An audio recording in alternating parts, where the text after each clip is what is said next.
আসসালামু আলাইকুম রহমতুল্লাহি বারাকাতুহু। সুপ্রিয় দিনী ভাই বোন, একটা গুরুত্বপূর্ণ বিষয়।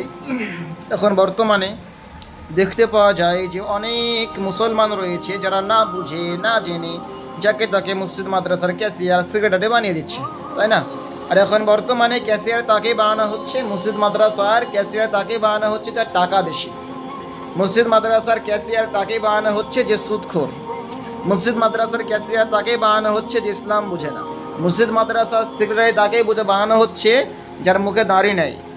মসজিদ মাদ্রাসার সেক্রেটারি ক্যাশিয়ার তাকেই বানানো হচ্ছে যে জীবনে মসজিদের দরজা চিনে না। কিন্তু মসজিদ মাদ্রাসার সেক্রেটারি বানাতে গেলে তার মধ্যে 5টি গুণ থাকতে হবে।